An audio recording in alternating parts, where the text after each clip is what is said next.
Улсын хурлын гишүүн Пүрэвд орж сум орон нутагт жижиг дунд үйлдвэрлэлийг хөгжүүлэх, бизнес эрхлэгчдийг дэмжих, ажлын байрыг нэмэгдүүлэх зорилгоор энэ онд Ховд аймгийн 5 сум 4 багийн иргэдийг жижиг дунд үйлдвэрлэлийг дэмжих сангийн нийт 1 тэрбум 400 сая төгрөгийн зээлд хамрагдах боломж бүрдүүлжээ.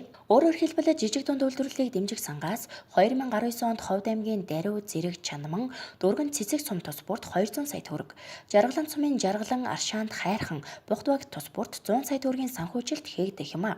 Жижиг дунд үйлдвэрлэлийг дэмжих сангийн зээл нь 3% хүүтэй 3 жилийн хугацаатай эргэн төлөгдөх нөхцөлтэй бөгөөд зээлд хамрагдах хүсэлтэй иргэд суманда жижиг дунд үйлдвэрлэл шинээр бий болгох, ажлын байрыг нэмэгдүүлэх, бизнес төсөл бичиж, сумын иргэдийн дунд нээлттэйгээр танилцуулан хэлэлцснээр хэд хэдэн төсөл сонгон шалгаруулж дэмжин ажиллахаар болжээ. Үүнтэй холбогдуулан Улсын хурлын гишүүн Пүрэвд оржоор ахлуулсан ажлын хэсэг Дээрх сум багийн иргэдэд зориулан жижиг дунд үйлдвэрлэлийн төсөл бичих сургалтыг энэ сарын 20-оос 24-ний өдрүүдэд тусгай хуурийн дагуу зохион байгуулж байна. Энэ ажил Даруй сумаас эхэлсэн бөгөөд сумын бизнес эрхлэгчид иргэд хөдөлмөрчдтэй уулзаж сургалт мэдээлэл хийлээ. Энэ үеэр Улсын хурлын гишүүн Пүрэвд орж болон түүний ажлын албанаас жижиг дунд үйлдвэрлэлийн бизнес төсөл шалгаруулах журам тавигдах шаардлагыг танилцуулсан бөгөөд төслийн загвар үндэслэл, зах зээлийн боломж өрсөлдөөн эрсдлийг оновчтой тодорхойлох замаар төсөл бичих аргачлал анхаарах зүйлсийн талаар зөвлөмж өгсөн юм. Мөн бизнес төлөвлөгөөг олон нийтэд танилцуулах зарчим, төслийн давуу тал, үр нөлөө, санхүүгийн их үүс урс судалгаа, зах зээлийн түвшин, эрэлт хэрэгцээг наривчлан тодорхойлох тухай шинэлэг мэдээлэл хийсэн юм а. Даруй сум 3075 хүн амтай,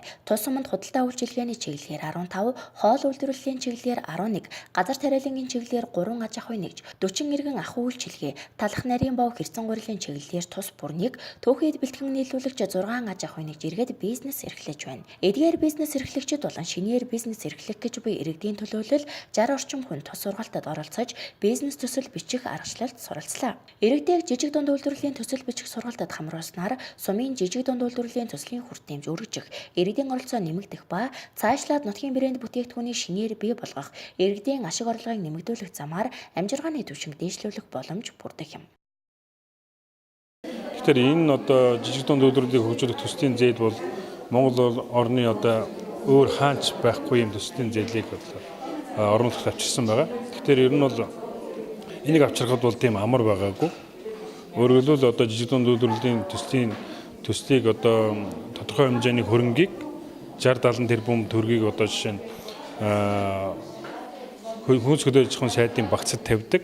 Тэндээс томоохон албан тушаалтнууд, их хурлын гишүүд, албан тушаалт яамны тамгын газрын дарга нар хувааж авдаг ийм байсан. Тэгэхээр энэ бол жирийн иргэдэд, жирийн сумын одоо бизнес эрхэж байгаа тэр одоо энэ хот орж чадахгүй, аймаг орж чадахгүй тэр хүмүүст бол хүрдэхгүй байсан юм аа.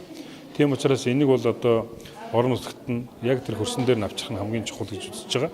Хамгийн гол нь өнөөдөр бол сум хөгжүүлэх санд бол нийт 200 орчим сая төгрөг сум болгонд байж байгаа. Дээрээс нь суманд бол 200 сая төгрөгийн дахин одоо хөрөнгө оруулалт бий болж орж ирж байна. Энэ бол тодорхой 3 жилийн хугацаатаагаар энэ арга иргэдэд зээл болж очино. Үүний дараа энэ хөрөнгөө буцаагаад энэ сумынхаа арга иргэдэд одоо дахин зээл болгож өөр одоо бизнес, өөр төслүүдэд одоо хуваарлах тэр боломж нь бүрдэх юм. Тэгэхээр энэ төслийн хүрээнд дахиад нэг хийх ёстой зүйл бол өөрөлд одоо сум хөгжүүлэх сангийн 200 сая, дээрээс нь жижиг дунд үйлдвэрлэлийг хөгжүүлэх төслийн одоо 200 сая, нийтдээ 400 сая төгрөг сумд ирж байна. Тэр энэ 400 сая төгрөгийг буцаагаад барьцаалж агаад Дэлхийн банк ч юм уу, эсвэл Азийн хөгжлийн банкнаас дахин хөрөнгө оруулалт нэмж татаж оруулж ирэх тэр боломж нь бүрдэх юм. Ингэснээр дахиад тэр зээл нь бас хүүгүй юм уу, эсвэл 3% хүүтэйгээр ард иргэдэд олгох боломж нь бүрдэнэ. Даруй сумын хувьд сум хөгжүүлэх сангийн зээлд 2011-ээс 2018 онд нийт 129 иргэн хамрагдаж 336 сая төгрөгийн зээл авч байсан бол жижиг дунд үйлдвэрлэлийг дэмжих сангийн зээлд 2018 онд сумын 16 иргэн хамрагдаж 28 сая төгрөгийн зээл авчээ. Энэхүү Улсын хурлын гишүүн Пүрэвд орж Даруй суманд ажилласны дараагаар энэ сарын 21-ний өдөр Зэрэг суманд ажиллаж сумын бизнес эрхлэгчид иргэд хөдөлмөрчдтэй уулзаж сургалт мэдээлэл хийсэн юм. Ховд аймгийн Зэрэг сум нь 3310 хүн амтай. Тус сум өмнө 30 гаруй аж ахуйн нэгж иргэд бизнес эрхлэж байна. Эдгээр бизнес эрхлэгчид болон шинээр бизнес эрхлэх гэж буй иргэдийн төлөөлөл 70 гаруй хүн тус сургалтад оролцож бизнес төсөл бичих аргачлалд суралцсан юм. Зэрэг сумын тухайд сум хөгжүүлэх сангаас 2012 оноос хойш 40 гаруй иргэнд 180 гаруй сая төгрөгийн зээлийг олгожээ. Харин энэ онд жижиг дунд үйлдвэрлэлийг дэмжих сангийн зээлд сумын иргэд анх удаа хамрагдах боломжтой болж байгаа нь бизнес эрхлэх, бизнесээ өргөжүүлэх хүсэлтэй иргэддээ хүрч чадах оновчтой ажил болж байгааг сайшааж байна. За 2019 онд манай суманд бас жижиг дунд үйлдвэрлэлийн 200 сая төгрөгийн зээлийн боломжийг бас олгогч байгаа. Тэгээд энэхүү боломжийг болохоор улсын хурлын гишүүн Пүрүү Дарж маань бас бид бүхэнд авчирж байгаад бас туйлыг баяртай байгаамаа. Тэгээд энэнийхээ дагуу одоо тусгай журам батлагтаад ирүү тэр журмынхын дагуу ингээд олгоход ямар ч гэсэн 3 жилийн хугацаатай 3% зээл гэдэг бол тухайн иргэдэд, тухайн аж ахуйн нэгжид яг боломжийн түвшинд бодит хэрэгцээгээ тодорхойлоод гаргаад ирсэн нөхцөлд энэ бол тодорхой хэмжээний дэмжлэг болдог нь бол бас өмнөх жилүүдийн зээл олголтын байдлаас бол ингээ харагдаж байгаа. Хэрвээ тухайн асуудлаа хэрэгцээгээ зөв тодорхойлж чадаагүй зүгээр одоо зээлэнд хамрагдъя гэсэн хүсэлтэд орж ирэх юм бол харин энэ буцаагаад тухайн иргэн аж ахуйн нэгж айл өрөхөд бол одоо илүү дарамт үүсэх ийм магадлалч бас байдаг болохоор тэгээ энэ эрсдлээс нь хамгаалахын тулд олон удаа бас хилцэж байж олон одоо шүүлтүр тунгаагуурыг одоо тохируулж байж хүмүүстээ энэ хөө зээлийг олгоно гэсэн ийм бодолтой байгаа.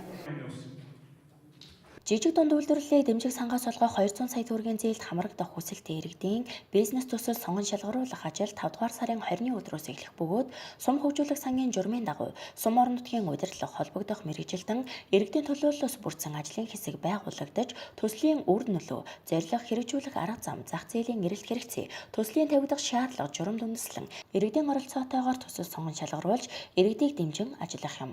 Энэхүү ард иргэдийн хүсэн хүлээж байсан жижиг дунд үйлдвэрлэлийг хөгжүүлэх сангийн зээлийг улсын хурлын гишүүн Пүрүү Дарж анх удаага орон нутагт авчирч байгаад сумын иргэд хөдөлмөрчид талархаж байсан юм а.